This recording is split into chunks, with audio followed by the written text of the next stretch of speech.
sesudah. Di value ya? Nama, di nama. Name. Oh.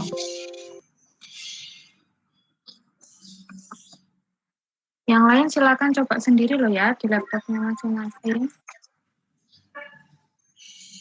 Iya, Bu. Desimalnya mau dirubah boleh, enggak dirubah juga boleh. Oke, sekarang ke measure-nya nih. Diganti datanya. Dia termasuk data apa? Scale, ordinal, apa nominal?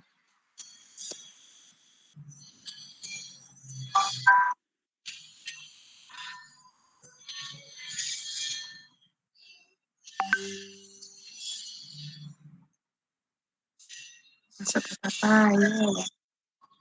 Coba diingat-ingat. Kalau datanya bentuknya kayak tadi, itu masuk nominal, apa ordinal, apa yang di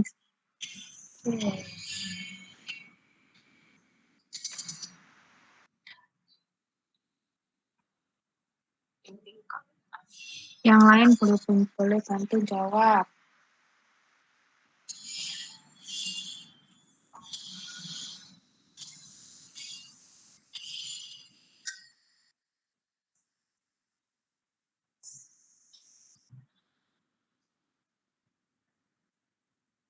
Kok pada diem semua?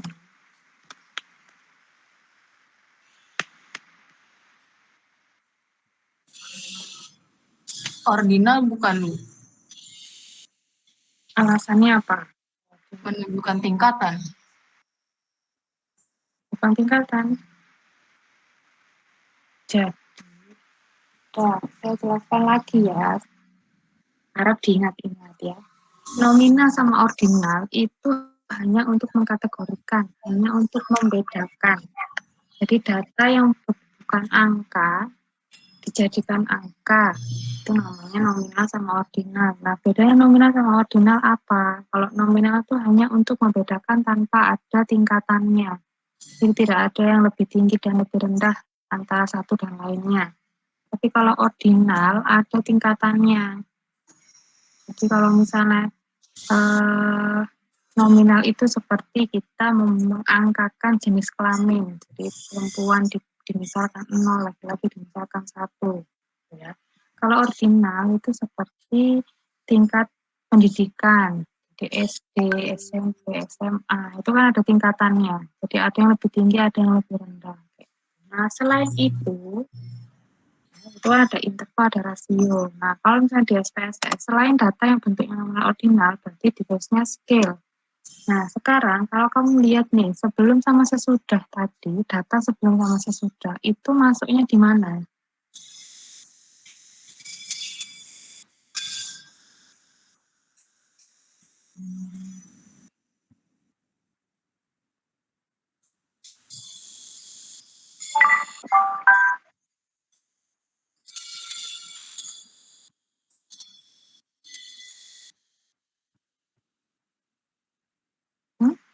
Maksudnya apa?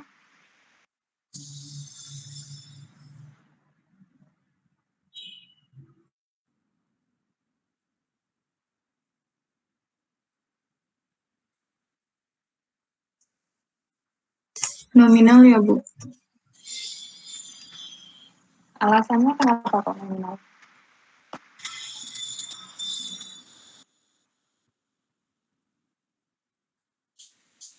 Karena tanpa tingkatan. Nah, papan tingkatan. Tapi tadi saya contohkan nominalnya apa? Data yang nominal itu data yang gimana?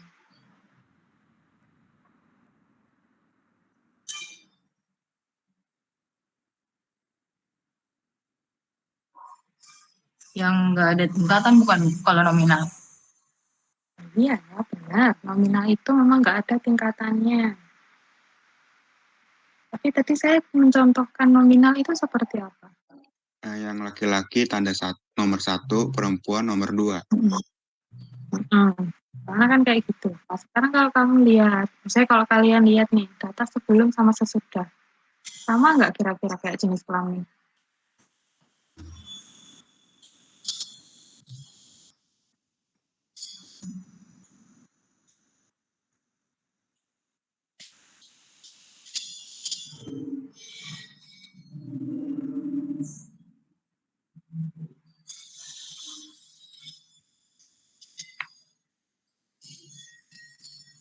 Tadi saya bilang nominal sama ordinal itu hanya untuk membedakan, mengkategorikan. Jadi mengangkakan sesuatu yang tidak angka, kayak jenis kelamin. Kayak misalnya, apalagi ya selain jenis kelamin itu, apa ya, jenis pekerjaan. Itu kan jenis pekerjaan itu kan bentuknya bukan angka kan. Jenis pekerjaan itu kan ya guru, dokter gitu ya. Kan biar bisa dianalisis kan diangkakan, diubah berbentuk seperti angka. Sama halnya kayak jenis kelamin. Nah sekarang data sebelum sama sesudah itu termasuk nominal apa bukan?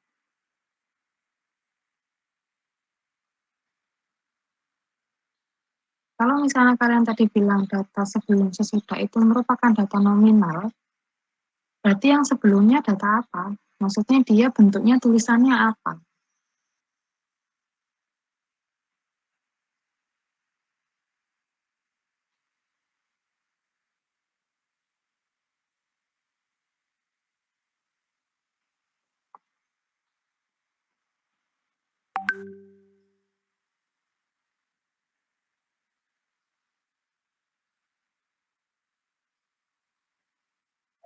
Kayaknya bukan nominal, Bu, tapi scale.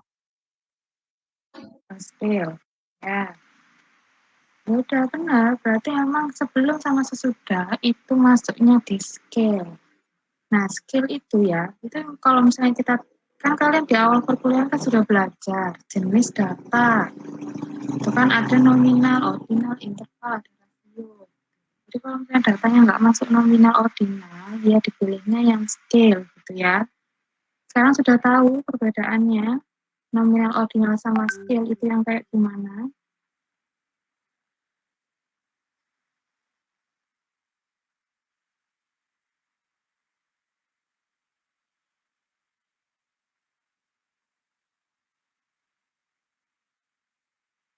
Udah paham apa belum? Bedanya yang mana? Masih agak bingung, Bu. Bingungnya gimana?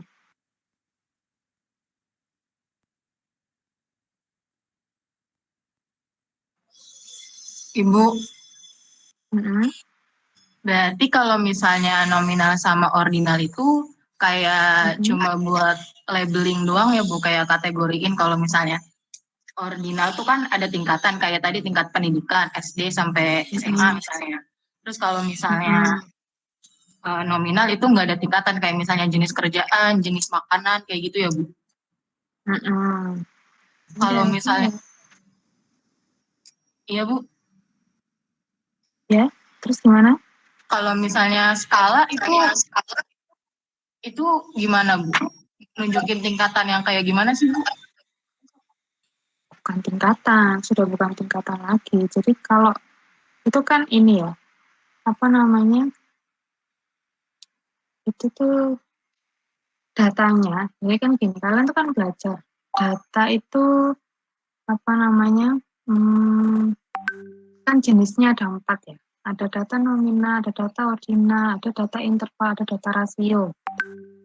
Nah, nominal sama ordinal itu kan yang saya berulang-ulang saya bilang itu hanya untuk mengkategorikan gitu ya, hanya untuk mengkategorikan, hanya untuk ketika seperti yang dibilang label. Jadi kan kita tuh punya data kan nggak melulu angka ya. Kalau misalnya angka kan sudah ya udah tinggal dimasukkan dianalisis. Tapi kalau misalnya kita punya data bentuknya nggak angka, kayak misalnya data jenis kelamin, data jenis pekerjaan, terus habis itu data apa tadi kayak jenis makanan, itu kan bentuknya kita kan dapat datanya kan nggak, bentuknya kan nggak angka. Kalau jenis kelamin kita dapatnya ya perempuan laki-laki kan gitu.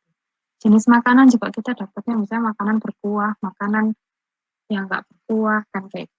Jenis pekerjaan kita dapatnya ya guru inilah. Kan kalau misalnya dimasukkan di SPSS dalam bentuk tulisan kan nggak bisa dianalisis, otomatis kan harus dibuat apa ya, dimisalkan angka gitu ya, seperti yang sebelumnya saya ajarkan uji yang independen itu kan juga 1 2 itu kan jenis kelamin ya, Jadi biar bisa dianalisis kan semuanya harus dalam bentuk angka, makanya harus dibentukkan angka. Nah, kalau misalnya sudah dibentuk angka, jenis data yang seperti itu namanya nominal sama ordinal. Kalau nominal itu maksudnya hanya untuk membedakan aja, tapi nggak ada nilainya, maksudnya nggak ada tingkatannya. Jadi maksudnya antara satu dengan yang lainnya itu setara. Tapi kalau misalnya ordinal, itu ada tingkatannya, seperti jenis pendidikan.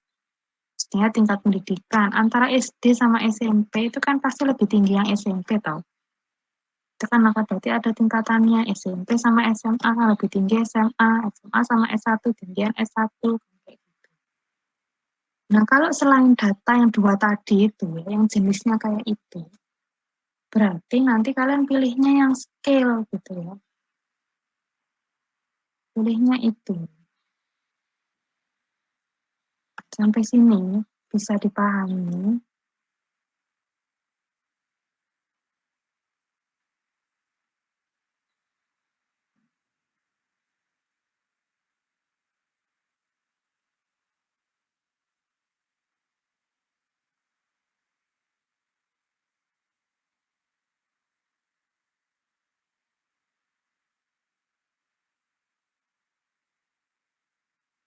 Bisa dipahami. Insya Allah Bu, sudah lumayan. Halo Bu, sedikit. Kalian tuh susahnya gimana? Maksudnya yang susah dipahaminya itu yang bagian yang mana? Karena kalau misalnya kalian sampai dari sini, maksudnya istilahnya masih bingung, nanti kalau misalnya datanya beda lagi, kalian pasti bingung lagi gitu ya, menentukan ini measure-nya apa. Sekarang coba, maksudnya kalian itu kalau misalnya masih belum paham, belum pahamnya di bagian mana?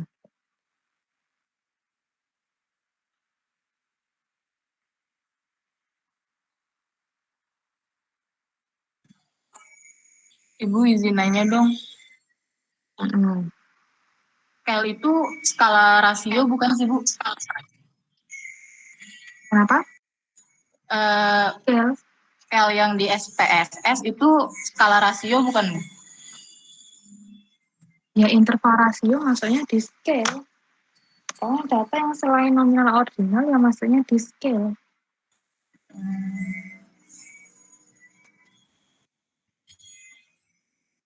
Oke Bu. Soalnya aku dapat pengertiannya kayak yang menunjukkan pengukuran yang bisa dibedakan, diurutkan, dan memiliki jarak tertentu. Dan bisa dibandingkan. Kayak gitu bukan Bu? Gimana? Coba diulangi. Yang aku dapat dari Google gitu ya Bu, definisinya itu pengukuran yang bisa dibedakan, diurutkan, memiliki jarak tertentu, dan bisa dibandingkan.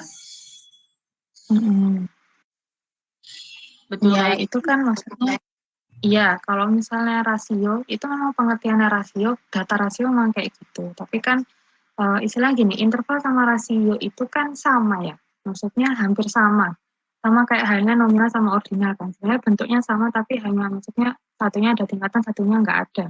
Nah, kalau interval sama rasio juga sama-sama kayak gitu, sama-sama punya jarak, sama-sama ini. Tapi yang membedakan adalah kalau interval nggak bisa dibandingkan, kalau misalnya rasio bisa dibandingkan. Jadi makanya kenapa di scale itu data, intinya gampangnya gini. Kalau kalian datanya selain bentuknya nominal sama ordinal, ya kalian kliknya yang scale. Gitu. Jadi mau itu datanya interval, mau datanya rasio, berarti scale. Kalau misalnya datanya nominal ordinal, ya itu pilihnya yang nominal ordinal.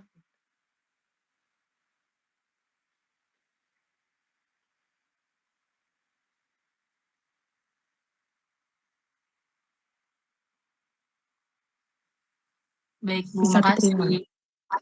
Iya, Oke, yang lainnya, yang tadi katanya masih kurang paham, maksudnya baru sedikit pahamnya.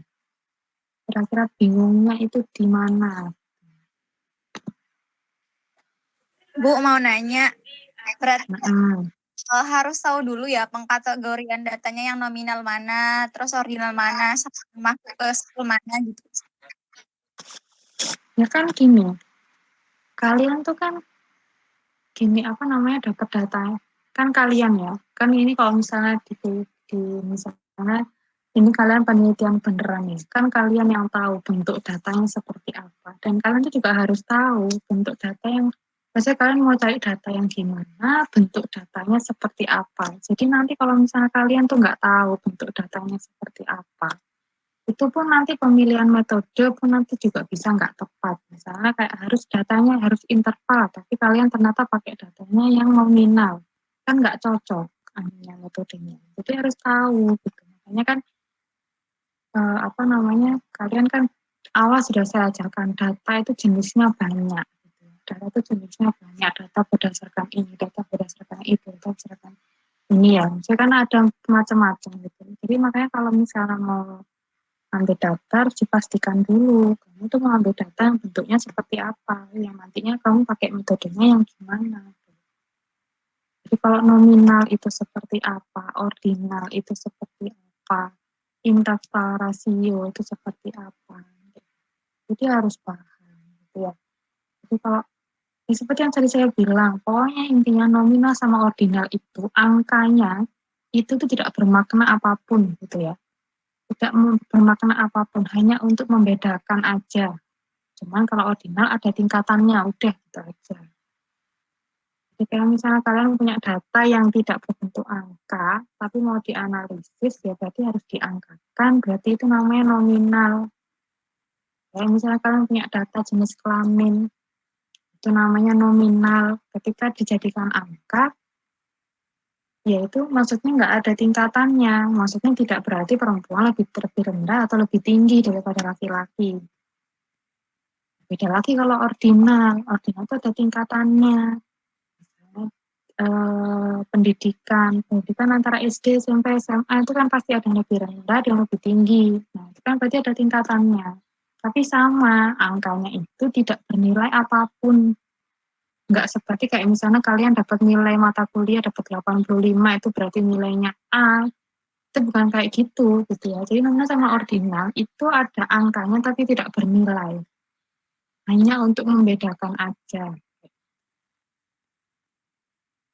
Kalau interval sama rasio ya ada maknanya. Misalnya kalau dapat angka 85 berarti maksudnya apa? Oh bagus. Saya dapat angka 10 berarti yang dapatnya jelek kan kayak gitu.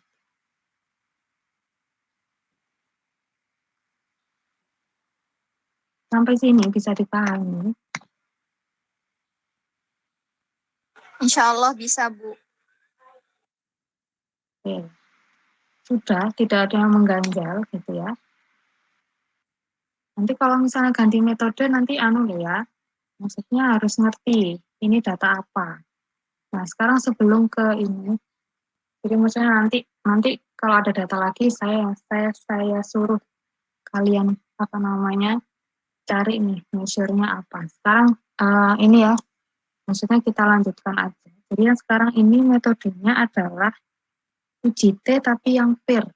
Jadi UJT yang pair itu berhubungan ya. Berhubungan tuh. Jadi kan contoh data penelitian yang dipakai itu adalah ini mau melihat apakah ada perbedaan kemandirian sebelum dikonseling dan sesudah dikonseling. Jadi ada data sebelum dikonseling, ada data sesudah dikonseling. Nah, kita mau lihat apakah ada perbedaan. Apakah konseling itu efektif untuk meningkatkan kemandirian seseorang gitu ya. Nah, itu pakainya UJT yang pair, yang berhubungan, yang berpasangan gitu ya. Nah, yang pertama dilakukan adalah klik analyze. Jadi mau apapun itu uji kliknya analyze, terus kemudian compare means, habis compare means terus yang pair sample to test, yang pair.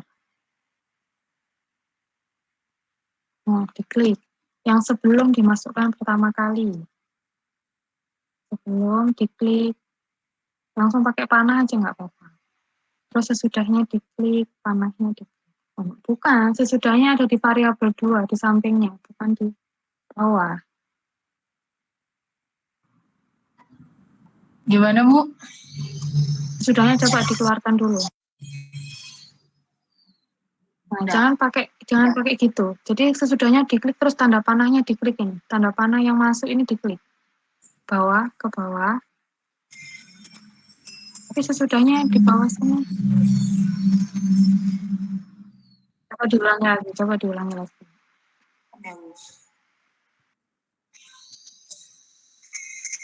Disilang aja. Ulangi lagi.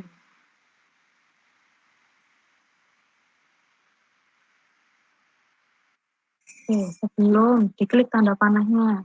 Yang ini, Bu. Ya. Terus sesudah diklik tanda panah. Nah, sudah. Sudah, Bu. Terus langsung di oke.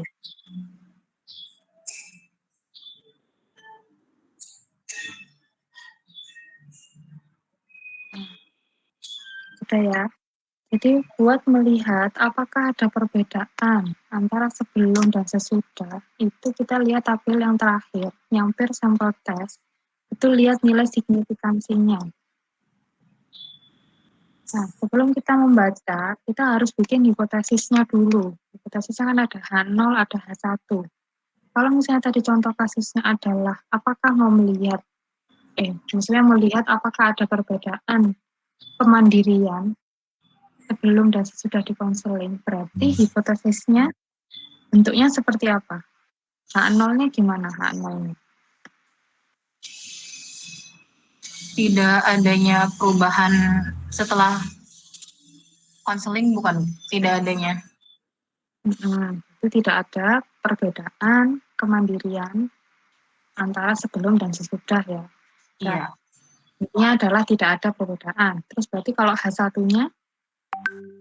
Adanya perubahan kemandirian sebelum dan sesudah konseling. Adanya perbedaan ya. Adanya perbedaan kemandirian sebelum dan sesudah konseling. Nah, kalau sudah punya H0, H1, kan kita baca outputnya. Nah, ketentuannya adalah ketentuan bahwa ada perbedaan itu ketika signifikansinya lebih kecil daripada 0,05. Nah, sekarang kalau lihat outputnya, ini lebih kecil apa lebih besar? Yang ini bukan, Bu. Yang bawah, yang per sampel test, signifikannya, itu lebih kecil atau lebih besar?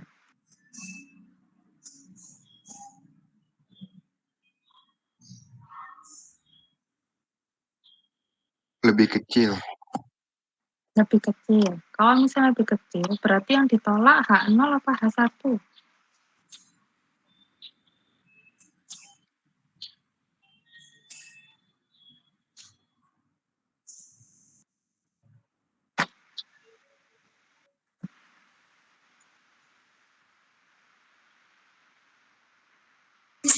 Apa, Bu, tadi?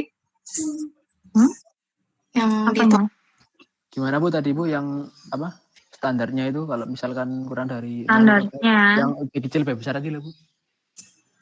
Standarnya dia ada perbedaan itu ketika nilai signifikannya lebih kecil daripada 0,05. Jadi kan dibilang kalau signifikan di output ini lebih kecil daripada 0,05, berarti kan sesuai dengan ketentuannya. Berarti yang ditolak H0 apa H1? H0 bukan, Bu. H0, Bu. Yang ditolak berarti H0. H0. Ya, yang ditolak H0. Karena kan sesuai dengan ketentuan. Berarti kesimpulannya, kalau H0 ditolak, berarti kesimpulannya apa? Tidak ada perbedaan. Katanya yang ditolak H0. Adanya perbedaan dan Ada perbedaan. Adanya perbedaan kemandirian. Iya, benar. Jadi kesimpulannya adalah ya, kalian tinggal nulis H1-nya kan. H1-nya itu ada perbedaan kemandirian dari sebelum dan sesudah konseling kan kayak gitu. Ya bahasanya silakan dibuat sendiri ya, tapi intinya itu. Intinya kalau H0 itu tulisannya tidak ada perbedaan, H1-nya ada perbedaan gitu ya. Nah, Tadi kan sudah kesimpulannya. Nah, sekarang di tabel yang kedua, yang pair sample correlation itu buat melihat ya, seberapa besar konseling ini memberikan perbedaan ke kemandirian gitu ya. Jadi korelasi, jadi seberapa besar hubungannya, jadi seberapa besar pengaruhnya ya, pengaruhnya konseling terhadap kemandirian seseorang gitu ya. Itu kita lihatnya di nilai correlation. Nilai correlation ini kan 0,523. Nah, ini dikalikan 100%, jadinya berapa?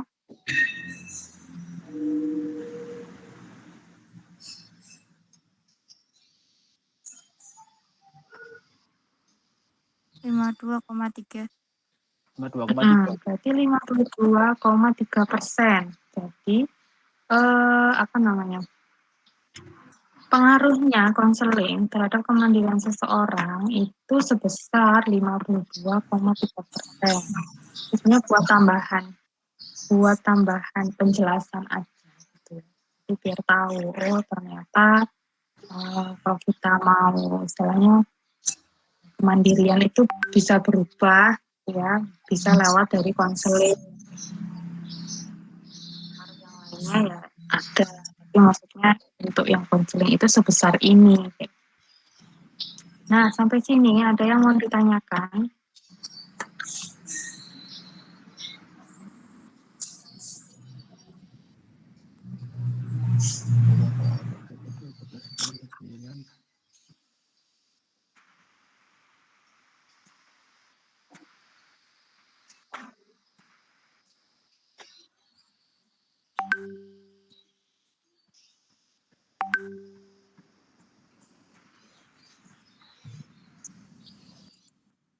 Bu, tadi buat ngelihat signifikasi itu yang ini bukan, Bu? Yang mana? Yang tadi yang awal. Iya. Ini ya? Iya. Tadi yang korelasi itu bagaimana Bu yang korelasi? Yang korelasi apa namanya buat melihat seberapa besar konseling itu memberikan perbedaan kemandirian gitu, memberikan perbedaan kemandirian sebelum dan sesudah di konseling. Ya berarti 52,3% gitu Bu. Oh gitu. Atau nunggu.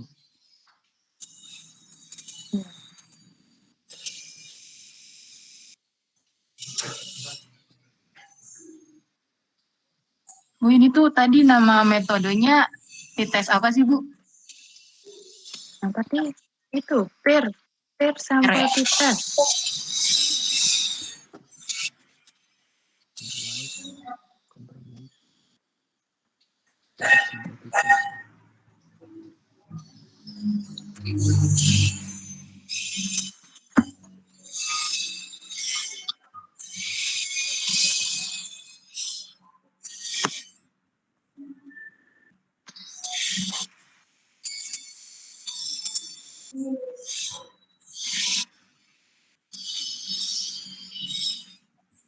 Ada lagi yang mau ditanyakan? Ibu tadi yang correlation berarti dikali 100 ya, Bu? Iya, dibuat persen. Oh ya, oke, makasih.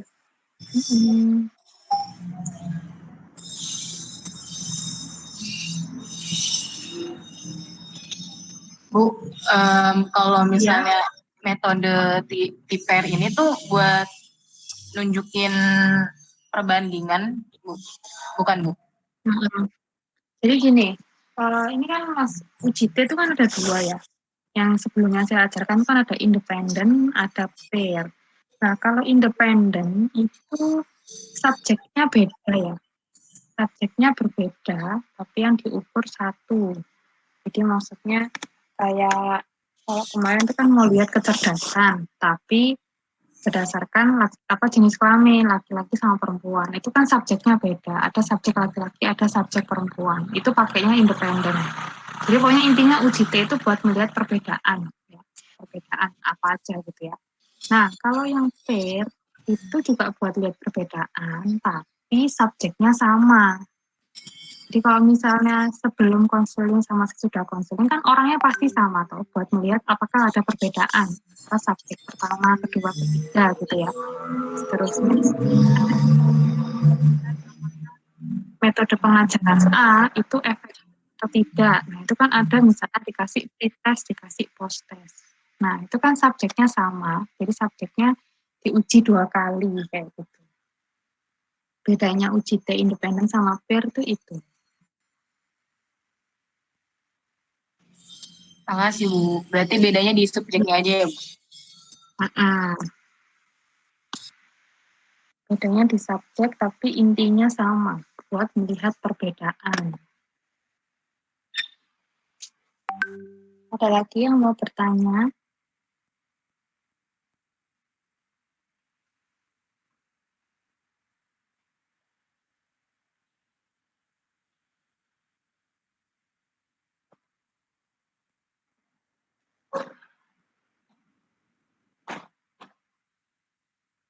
Untuk metode uji T sudah.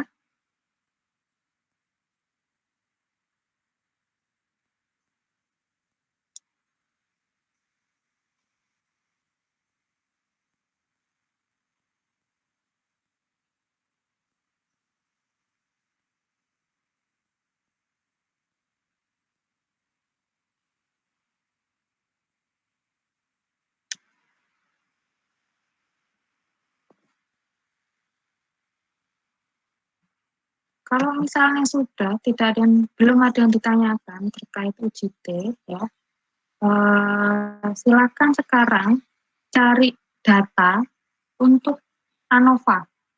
Jadi cari contoh data untuk ANOVA yang one way. Atau kalau misalnya nggak ketemu one way ya satu faktor. Cari contoh data, silakan nanti langsung dimasukkan ke SPSS.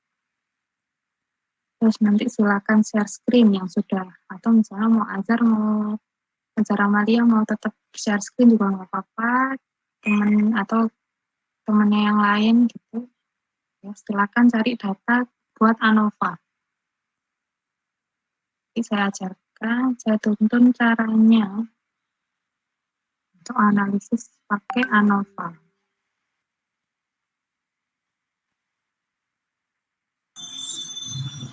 Datanya cari di Google Bu?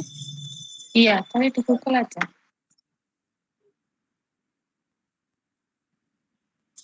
Ini berarti di close ya Bu, yang ini? Iya, nggak usah di close nggak apa-apa. Maksudnya nanti bikin new aja.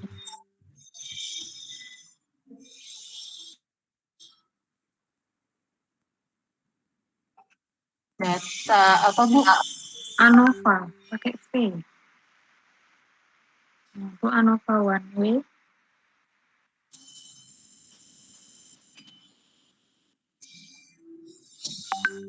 Nah, itu ada tuh datanya, contohnya biasanya. Ini yang uji analisis one way ANOVA itu. Yang ini Bu? Ya, atas bawah dulu.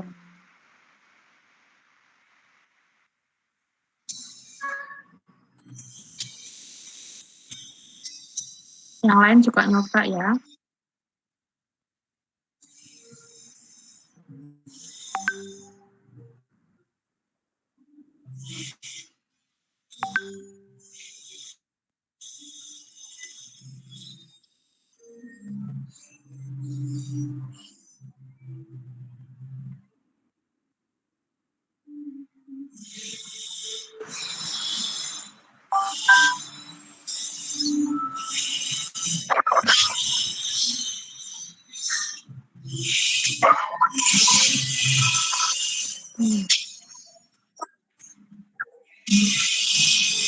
Nggak ada.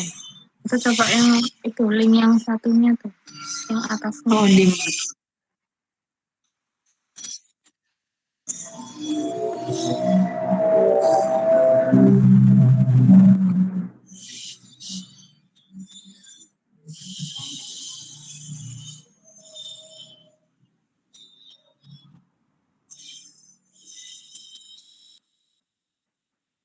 Nah, ini dimasukkan.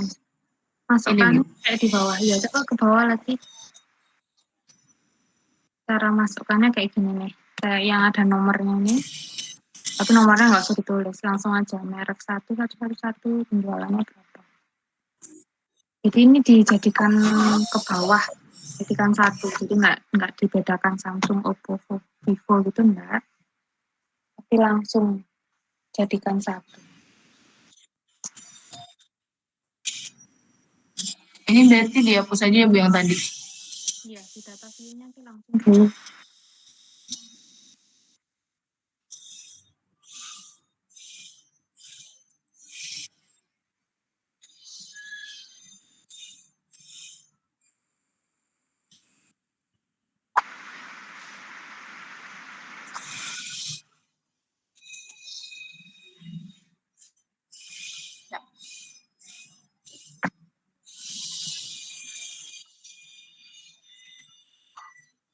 Ini ya, ngubah ininya gimana Bu? Yang tadi masih sebelum sisa yang tadi.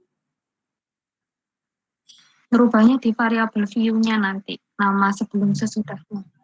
Dimasukkan aja angkanya dulu, nggak apa-apa. Oke Bu. Ini masukinnya yang mana aja Bu? Semuanya.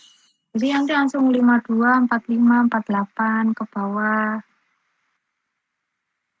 Terus habis itu nanti kalau sudah selesai Samsung langsung dilanjutkan Oppo. Itu kok banyak sekali, 52 aja. Berarti lurus ke bawah gitu gitu? Iya, lurus ke bawah. Satu baris? Apa satu Ya, kolom? satu baris. Satu kolom. Gitu.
Oh, ke samping, ke bawah. Gimana Bu? Jadikan satu ke bawah. Yang dari Jadi habis 55. Jadi habis 55 tadi, langsung 48-nya nyusul di bawahnya.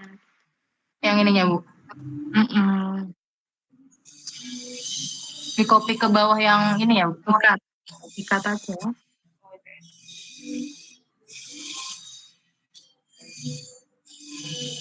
Nah, ini Bu. terus dilanjutkan lagi.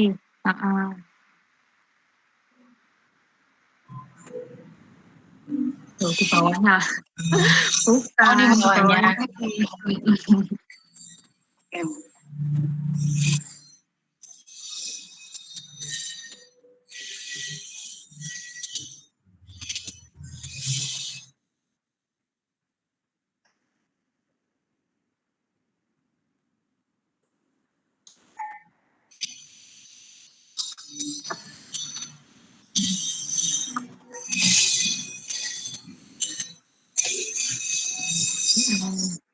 Nah, sekarang ini. Jadi Samsung, Oppo, Vivo, sama Lenovo itu dimisalkan angka 1, 2, 3, 4.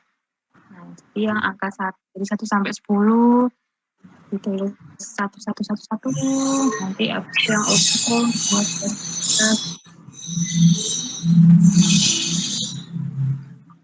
3. Itu Bu.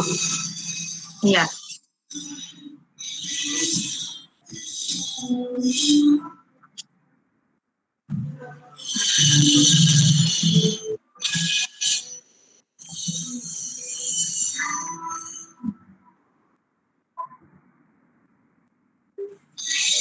Nah,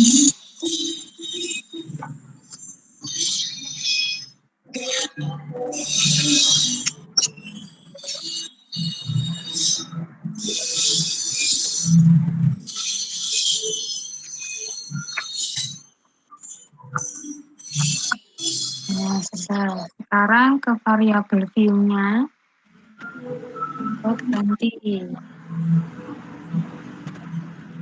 Diganti apa ya? Merek. Salah. Iya benar. Penjualan. Yang atas penjualan, yang kedua merek.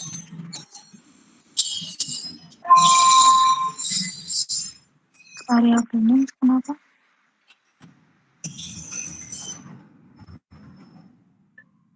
Variabelnya. Itu ada spasinya ya sebelumnya. Ini penjualan terus apa lagi, Bu? Merek. Kan merek HP kan 1, 2, 3, 4 yang tadi itu. Yang ketiga apa? Itu kan nggak ada ketiga sama keempat. Kan datanya cuma ada di 2 kolom kan. Oh iya. Itu. Nah, sekarang ke keenam. Nah, tadi mereknya kan ada 1, ada 2, ada 3, ada 4. Nah, untuk mendefinisikan 1, 2, 3, 4 itu apa? Itu di mana ya?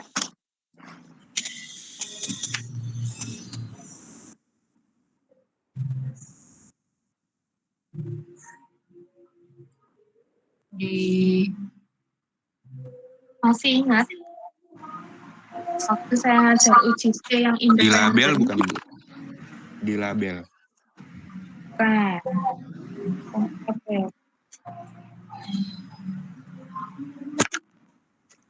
Value-nya.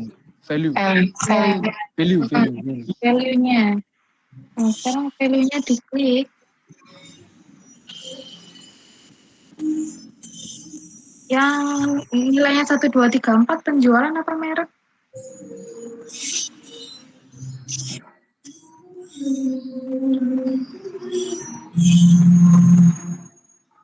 Merek.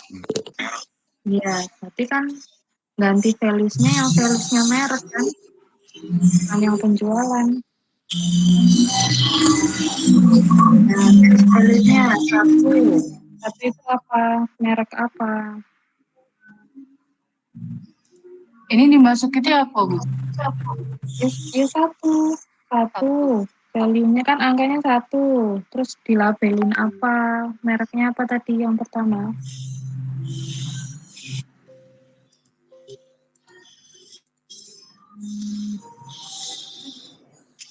Mereknya Samsul. Jadi 1 itu Samsung. Terus diapakan? Biar masuk ke kotak besar ini diapakan? Add. Ya, coba diklik. Nah, terus habis itu ditulis lagi. Sampai semuanya sudah.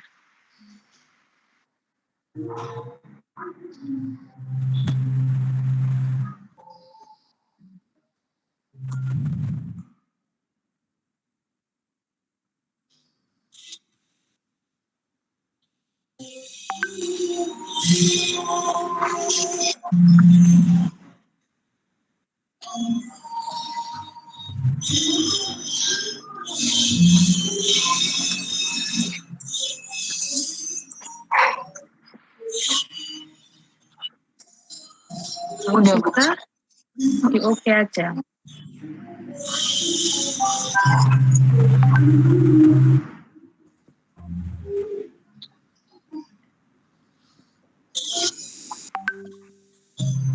Sudah. Nah, sekarang ayo measure-nya dipastikan sudah benar apa belum.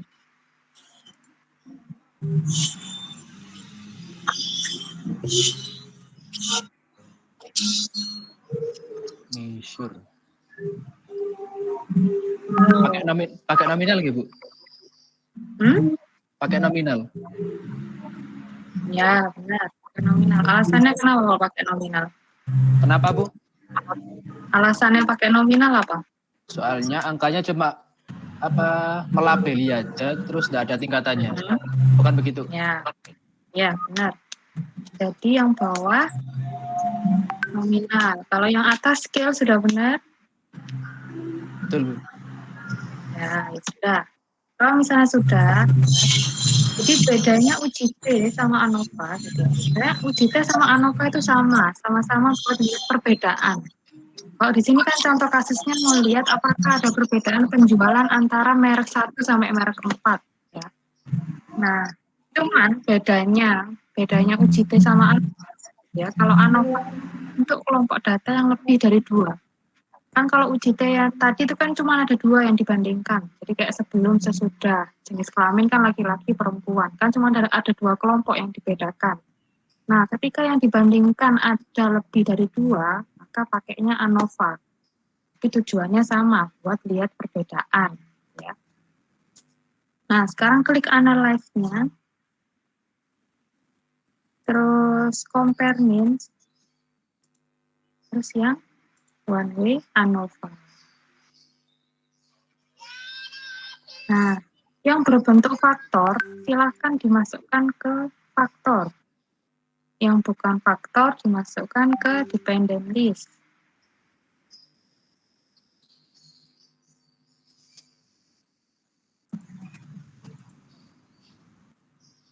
Gimana Bu maksudnya? Kan kamu punya 2 data, penjualan sama merek. Nah, Ya. di antara penjualan sama merek, yang bentuk datanya berupa faktor, itu yang mana? Jadi dimasukkan ke faktor. Kalau yang nggak bentuknya faktor, dimasukkan ke kotak yang atas dependent list. Kira-kira ada nggak yang bentuknya faktor? Di data yang kamu punya. Yang penjualan itu, Bu. Penjualan termasuk faktor?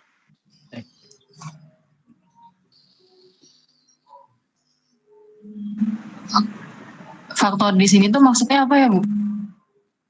Maksudnya kan bentuknya faktor ya, ada faktor A, B, C gitu ya.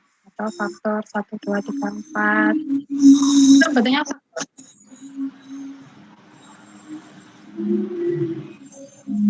Jadi yang masuk di faktor yang mana? Penjualan apa merek? Merek. Bukan merek. Ya, merek masuk di faktor.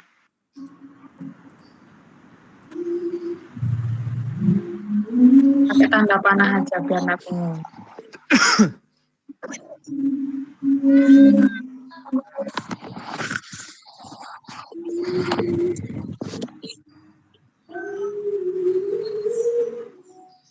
Penjualan berarti masuknya dependen ya, Bu?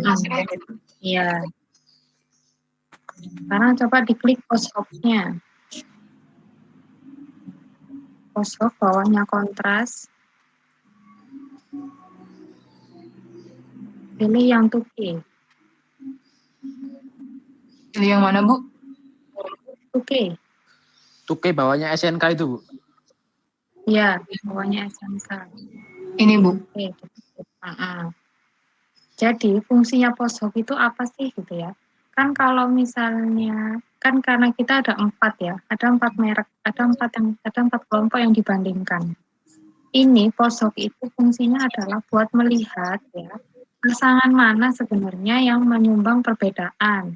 Biasanya kan nanti kalau misalnya muncul tabel ANOVA, itu kan perbedaan secara keseluruhan. Ya. Jadi misalnya nanti kesimpulannya misalnya ada perbedaan penjualan. Nah, post-hoc ini buat melihat sebenarnya merek yang mana sih sebenarnya yang berbeda, gitu ya, yang menyumbang yang mana. Nah, akan kelihatan di tabel post-hoc gitu ya. Nah, ini silakan di continue. Terus klik optionnya di post-hoc. Nah, ini kita klik yang homogeneity of variance test. Ini buat apa namanya uji homogenitas. Nah, continue, oke.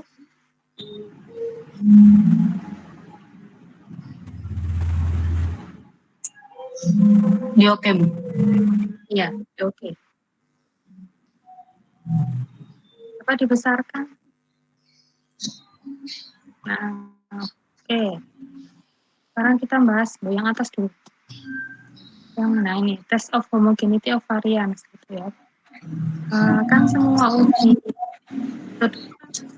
ini ya, kan ada uji yang dilakukan sebelum melakukan uji yang metodenya itu. Jadi kalau ada uji normalitas, ada uji homogenitas, ya kan? Kalau normalitas kan dilakukan, nah homogenitas ini kebetulan memang satu kali klik bisa sekalian sama uji homogenitas kan.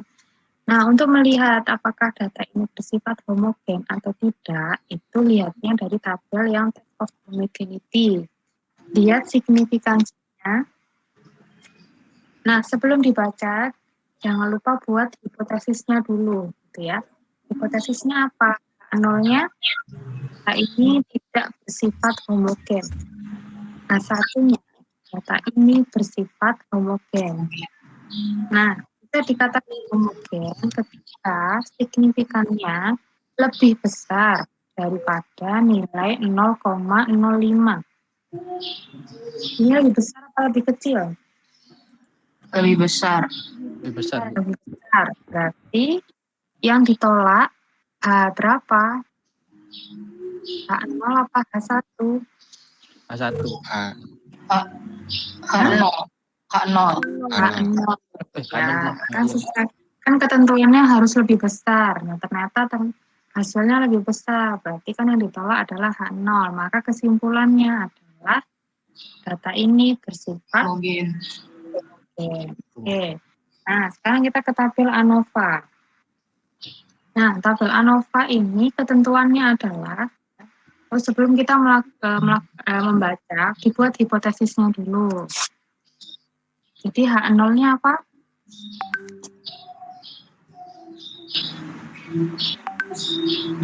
Tidak adanya perbedaan penjualan. Di antara 4 merek Empat gitu merek. ya. Iya. Berarti H1-nya Adanya perbedaan penjualan antara merek. Ya benar, berarti kan sudah bikin hipotesis, terus sekarang baca signifikansinya. Nah, ketentuannya adalah harus lebih kecil daripada 0,05. Nah, nilai signifikan yang ada di output ini lebih kecil apa lebih besar? Lebih kecil, Bu. Lebih kecil. Lebih kecil. Kalau misalnya lebih kecil berarti kan sesuai ketentuan. Berarti yang ditolak adalah H0. H0. Maka kesimpulannya ada perbedaan penjualan. Ada perbedaan. Nah, sekarang kita mau lihat di antara keempat merek itu mana yang sebenarnya menyumbang perbedaan. Nah, ini kita lihat di tabel multiple comparison-nya ini. Ini kan ada 4 ya, ada Samsung, ada Oppo. Itu dibandingkan masing-masing. Jadi bacanya, ini Samsung sama Oppo ketika dibandingkan, ternyata nilai signifikannya 0,415. Berarti kan lebih besar ya daripada 0,05. Berarti kan nggak ada perbedaan, sama aja. Penjualan Samsung sama Oppo itu sama aja, nggak berbeda. Nah, sekarang cari perbandingan mana yang lebih kecil daripada 0,05. Itu antara merek apa dan merek apa? Samsung sama Lenovo. Ada lagi? Lenovo Samsung. Samsung Lenovo. Kan sama aja, Bolak, Samsung Lenovo sama bolak-balik Lenovo Samsung. Kan sama aja, Samsung Lenovo sama Lenovo Samsung. Iya, ya maksudnya kan semuanya kan dibandingkan. Jadi tiap merek kan dibandingkan satu sama lain ya. Ya kalau misalnya sama kan ya jelas lah Lenovo Samsung sama Samsung Lenovo kan sama aja. Jadi cuma ada 2 sebenarnya yang ternyata menyumbang perbedaan. Jadi cuma Samsung sama Lenovo. Jadi kalau Samsung sama Oppo, Samsung sama Vivo, Oppo sama Vivo itu sebenarnya sama aja gitu ya. Jadi itu kan tambah penjelasan gitu ya, tambahan penjelasan dari ANOVA-nya. Kenapa kok Jadi sama? ANOVA itu kadang gimana? Kenapa kok sama aja, tidak ada perbedaannya? Ya berarti memang Ya selain berarti Samsung, memang Lenovo? penjualannya Samsung sama Oppo itu sama gitu ya. Jadi saya kayak sama-sama banyak atau sama-sama sedikit kayak gitu loh. Oh, Nah, ternyata antara orang yang membeli Samsung sama membeli Lenovo, ternyata lebih banyak mungkin. Lebih banyak yang beli Samsung atau lebih banyak yang beli Lenovo. Kan tingkat penjualannya ya. Maksudnya kan berarti orang itu sama-sama tertarik sama Samsung, Oppo, Samsung, Vivo itu sama-sama tertarik gitu. Jadi kalau misalnya antara Samsung sama Lenovo itu ternyata ada perbedaan.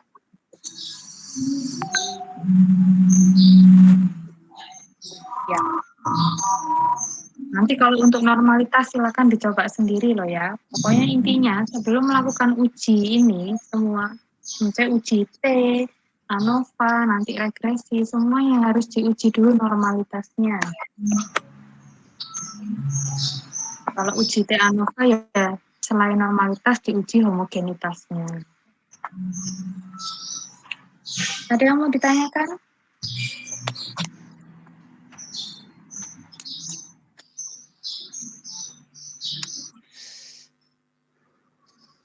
Kalau uji normalitas tuh semua metode sama.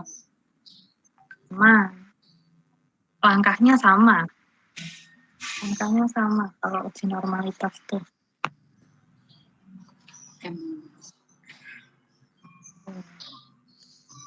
Ada lagi yang mau bertanya?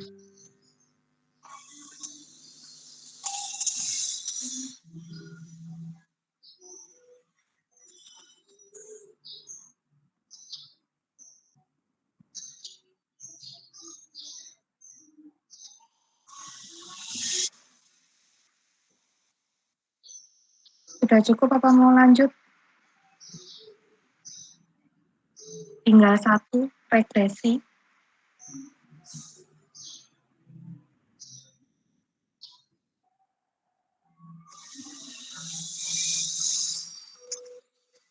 Oh, diam aja. Kalau misalnya mau dilanjut, ya berarti nanti setelah regresi selesai saya kasih tugas UASnya. Tapi formatnya menyusul. Tapi kalau misalnya hari ini cukup sampai di sini regresinya enggak, ya berarti kita setelah lebaran masih ada kuliah buat bahas regresi. Terus saya kasih tugas UASnya.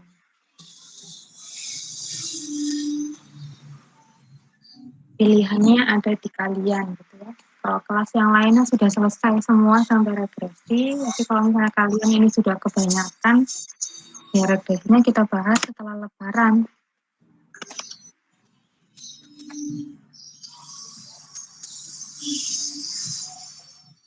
Gimana?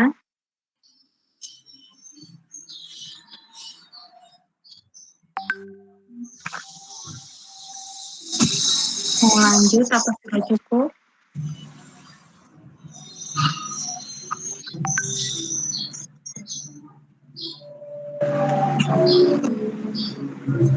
Kok diem semua ya? lanjut aja Bu, biar nggak Lanjut nanggung. aja. Iya Bu. Oh ya. Oke, kalau misalnya mau lanjut, sekarang silakan cari data untuk regresi linear sederhana.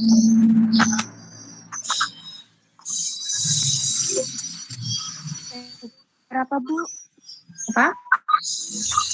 Data apa?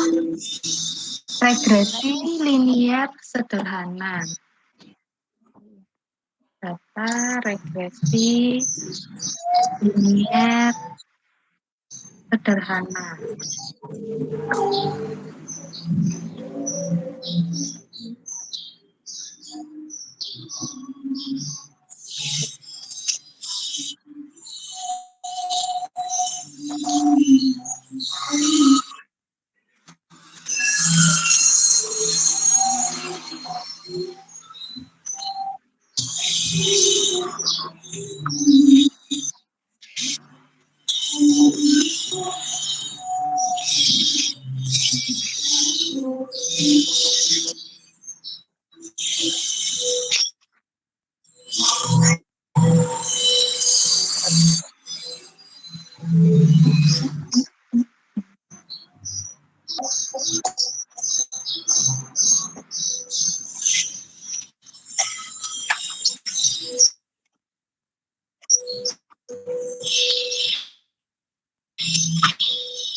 Kayaknya datanya nggak ada ya. Coba, oh nilainya kebanyakan ya. Ada berapa tuh?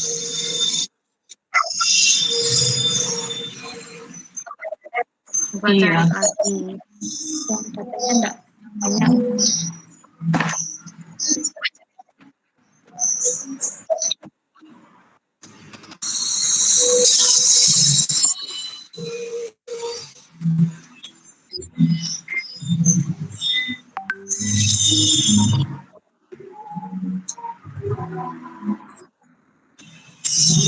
Nah, itu tuh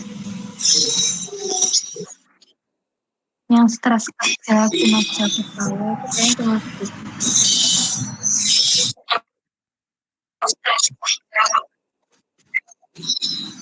Ini Bu. Ada berapa? Ada 12 ya. Ya itu aja dipakai. Oke.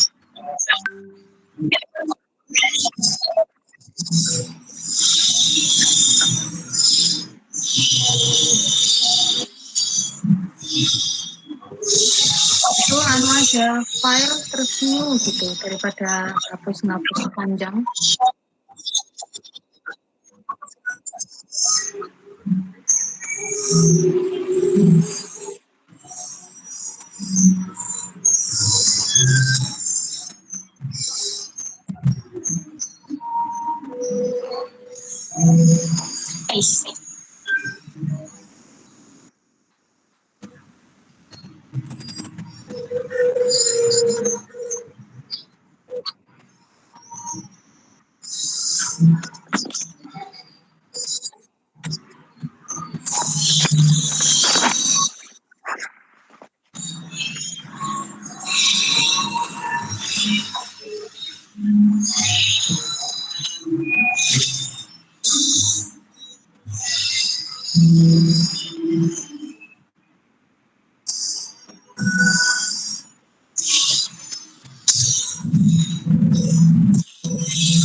Sudah Bu.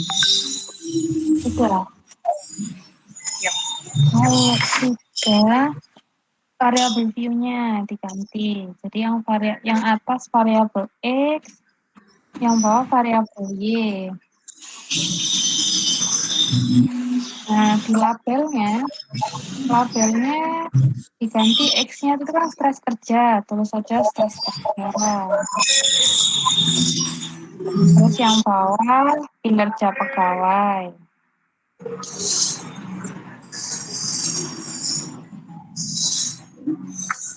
Nah, measure-nya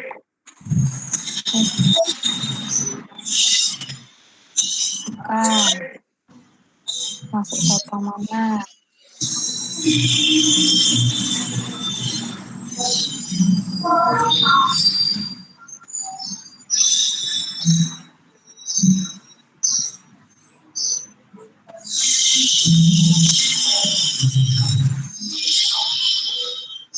Apa? Tadinya Scale. ya, skill. Jangan ragu-ragu. Kalau mau skill ya klik aja di skill. Sudah. Kalau sudah, jadi gini, bedanya UJT ANOVA sama regresi. Kan kalau UJT ANOVA buat lihat perbedaannya. Tapi kalau regresi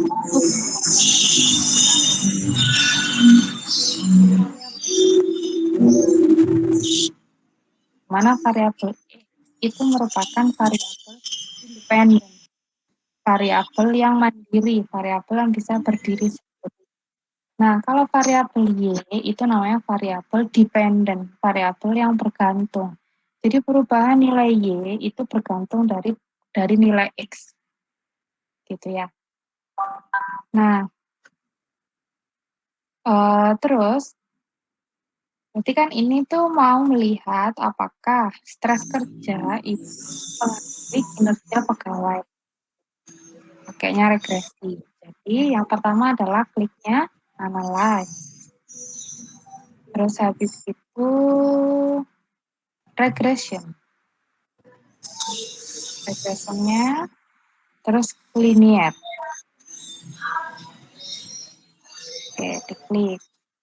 Nah, sekarang dependent. Tadi kan saya jelaskan, dependent itu variabel apa?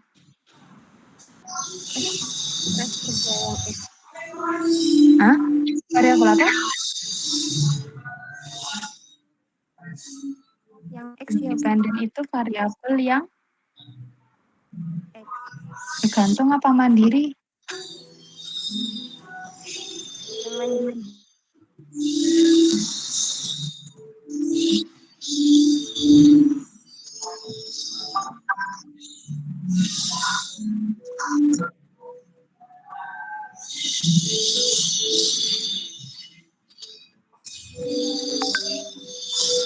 Yo, apa?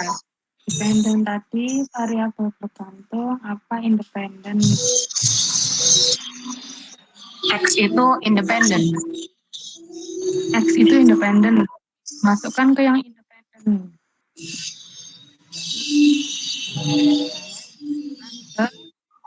Dan terus langsung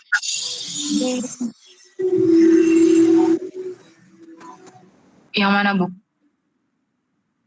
sudah di oke aja, langsung di Di oke. oke.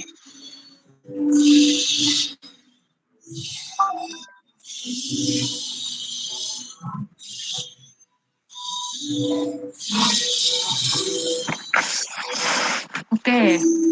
Sudah, sekarang kita baca di tabel ANOVA. Buat mau lihat apakah ada pengaruhnya X terhadap Y.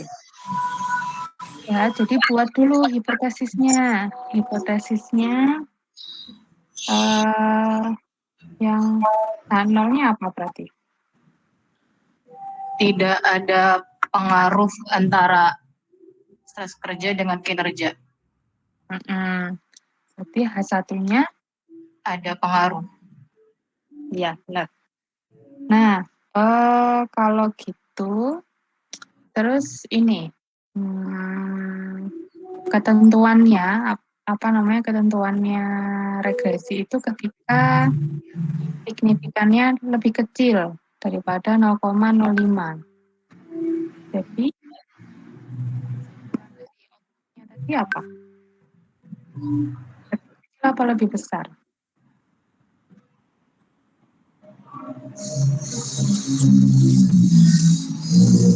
Lebih kecil. Lebih kecil, Bu. Kecil, Bu. Lebih kecil. Kalau misalnya lebih kecil berarti yang ditolak adalah H0. H0. Jadi kesimpulannya adanya pengaruh Stres kerja. ya, berarti kesimpulannya ada pengaruh stres kerja terhadap kinerja pegawai. Nah, sekarang lihat model ya, itu buat melihat seberapa besar pengaruh X terhadap Y, itu lihatnya nilai R square. R square-nya dikalikan 100%.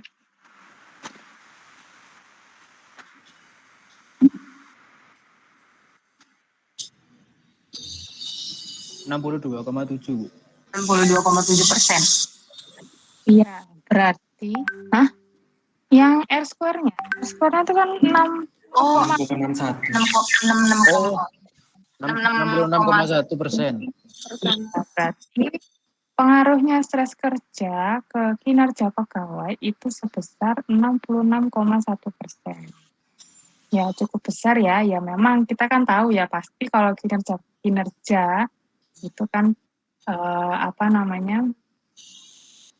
memang ada pengaruhnya kalau stres ya. Stres kerja itu kan mempengaruhi sekali kinerja gitu ya. Ternyata sebesar 66% gitu ya. Ya sudah sampai situ. Sampai sini, ada yang mau ditanyakan?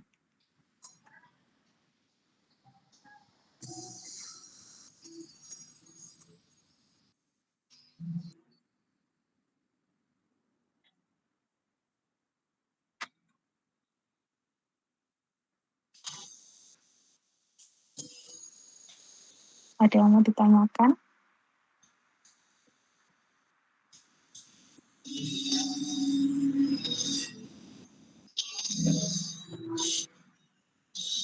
Jadi regresi itu selain uji normalitas, ada uji linearitas namanya. Jadi kan namanya aja regresi linear sederhana. Jadi kita mau melihat apakah hubungan X dan Y itu bersifat linear atau tidak. Ya. Nah, linear ini ada linear positif dan ada linear negatif. Maksudnya linear positif itu apa gitu ya? Linear positif itu tidak hanya kalau misalnya X-nya naik, Y-nya juga naik. Tapi X-nya turun, tapi ketika X turun terus Y-nya turun, itu juga termasuk linear yang positif. Jadi linear positif itu pergerakan X dan Y itu sejalan. Jadi kalau misalnya naik, ya semuanya naik. Kalau misalnya turun, semuanya turun. Itu namanya linear yang positif. Tapi kalau misalnya linear negatif, itu berarti kebalikannya. Maksudnya berkebalikan. Jadi ketika X-nya naik, berarti Y-nya turun. Ketika X-nya turun, berarti Y-nya naik. Itu namanya linear yang negatif. Gitu. Nah, sekarang kita mau lihat apakah hubungannya X dan Y ini linear atau tidak. Nah, itu coba diklik analyze, terus compare means,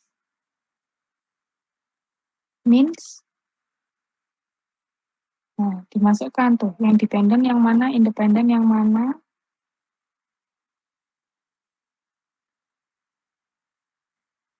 Oke, optionnya diklik.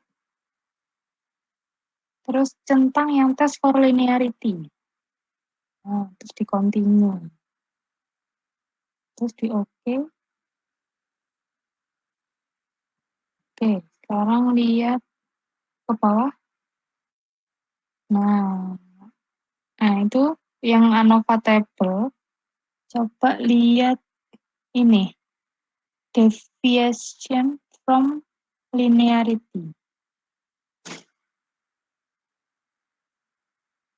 Itu lihat signifikannya, tekan nilainya 0,598.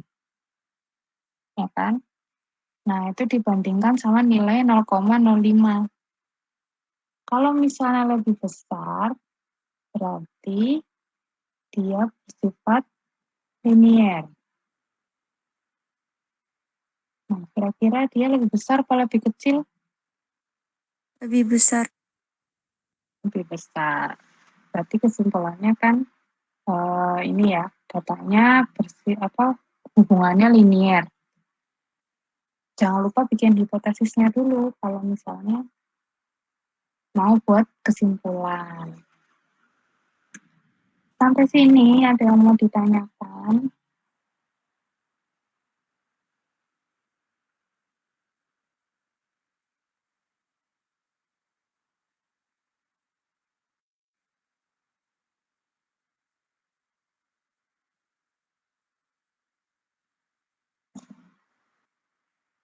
Silakan yang mau bertanya. Ini sudah metode yang terakhir.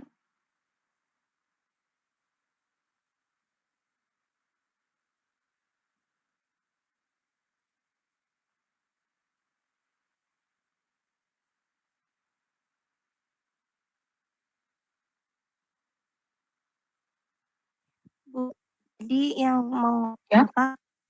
tadi saya ketinggalan yang ini, yang barusan. Yang linear. Iya. Dari caranya? Iya, Bu. Apa bacanya? Kalau caranya, klik analyze, terus compare means, terus means. Nah, terus dimasukkan dependennya sama independennya. Yang X tadi independen ya, Bu? Nah, terus di optionnya diklik terus centang yang test for linearity. Oh ya, sudah Bu. Ya, oke. Nanti di oke, terus nanti keluarnya sama kayak yang ada di punyanya Azhar Amalia. Nah, bacanya yang deviation from linearity. Oke Bu, terima kasih. Nah, ada lagi yang mau bertanya?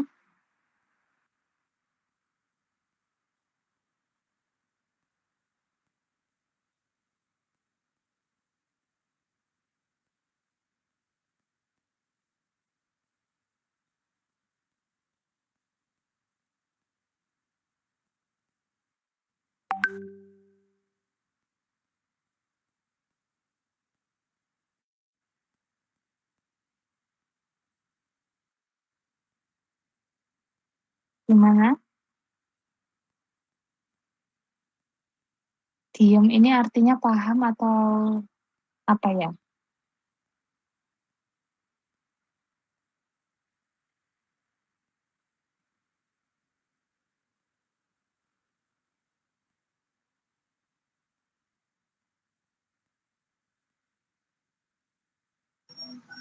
Bu mau nanya dong. Kalau misalnya linearitas kan tadi untuk ngelihat hubungan X sama Y ya, Bu. Nah itu apa sih Bu yang biasanya mempengaruhi misalnya si linear itu jadi positif atau negatif gitu?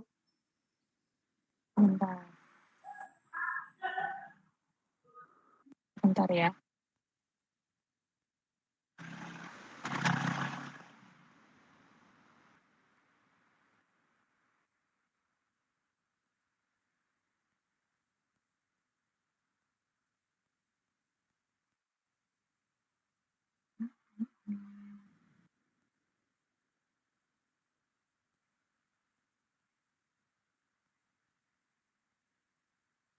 Nah, untuk melihat apakah dia itu negatif atau enggak, itu coba lihat outputnya tadi yang outputnya regresi.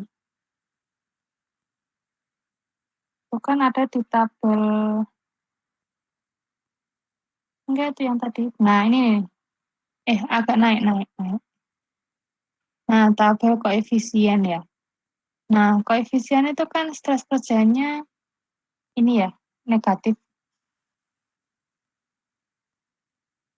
Nah, itu biasanya kalau negatif itu hubungannya ini, apa namanya, berkebalikan. Maksudnya berkebalikan itu gimana? Kalau X-nya tinggi, berarti Y-nya rendah. Kalau X-nya rendah, berarti Y-nya tinggi. Jadi ketika stres kerjanya tinggi, kinerja pegawainya turun. Tapi kalau stres kerjanya rendah, kinerja pegawainya tinggi. Gitu ya. Pokoknya intinya kebalikannya kayak gitu. Jadi enggak yang kalau stres kerjanya tinggi terus kinerja pegawainya tinggi, enggak gitu ya. Jadi dia berkebalikan. Kayak gitu.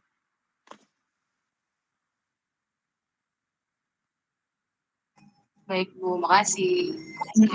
Oke.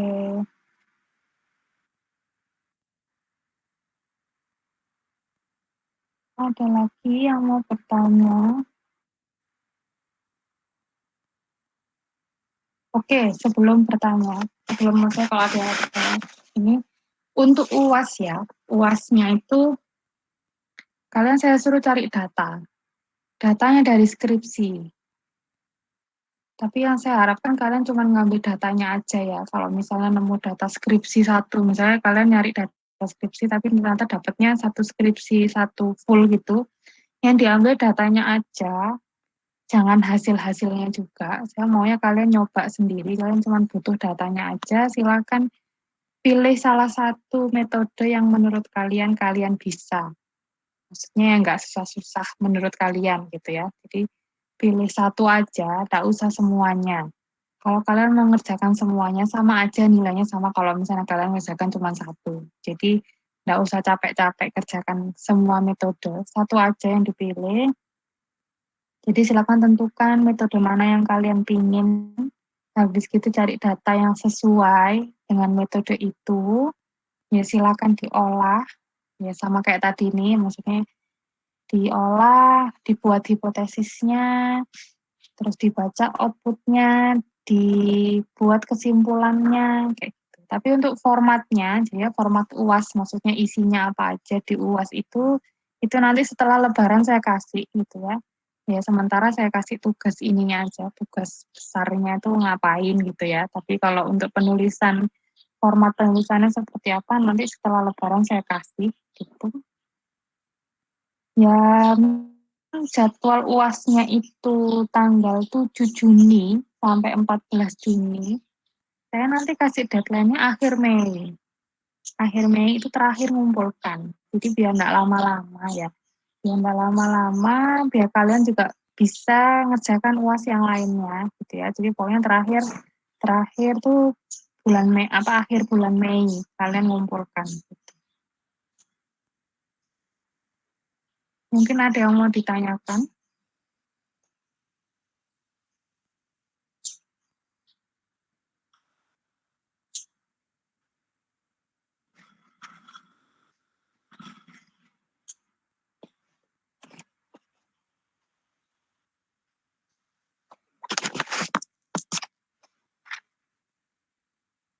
Nggak ada? Ada?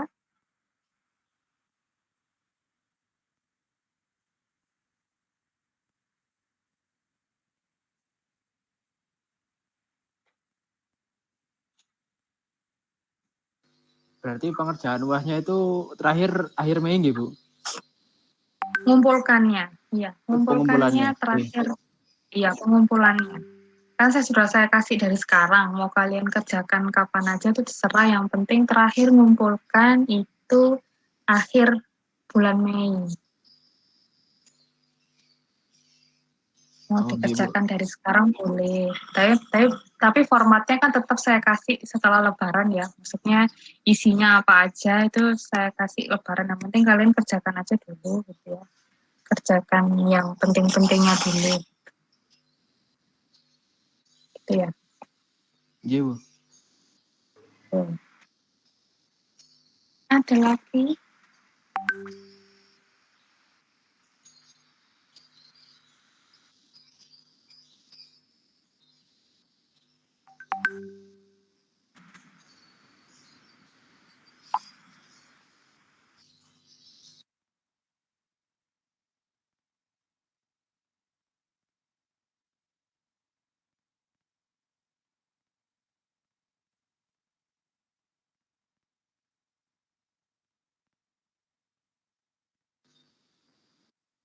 Itu untuk data skripsinya terserah nggih, Bu? Iya. Oh, gitu. Pokoknya yang penting ini apa namanya? Yang penting sesuai dengan metodenya. Kalau bisa ya, kalau bisa datanya yang berkaitan sama psikologi. Tapi kalau misalnya nggak bisa ya nggak apa. Yang penting datanya sesuai dengan metodenya. Oh, iya, Bu, matur nuwun. Ya.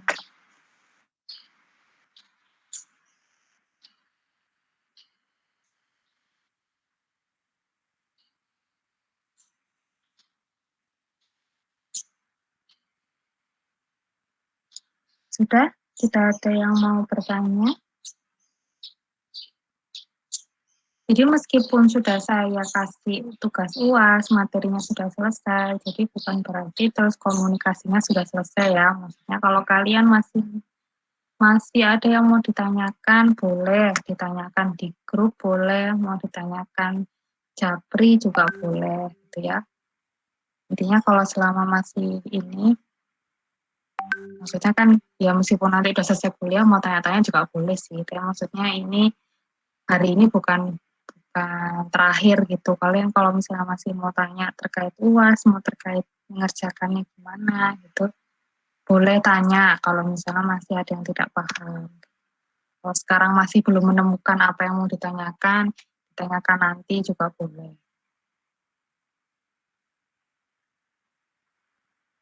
Begitu ya. Kalau misalnya masih belum ada pertanyaan, saya akhiri perkuliahan hari ini. Ya, terima kasih atas perhatiannya. Semoga apa yang saya sampaikan tersampaikan dengan baik dan masih bisa diingat-ingat ya. Maksudnya ingatannya panjang gitu ya terkait materi-materi ini. Karena minggu depan sudah Lebaran, saya mohon maaf lahir dan batin. Kalau misalnya saya ada salah-salah, mohon maaf gitu ya. Sekian dari saya. Assalamualaikum warahmatullahi wabarakatuh. Waalaikumsalam. Waalaikumsalam warahmatullahi wabarakatuh. Waalaikumsalam.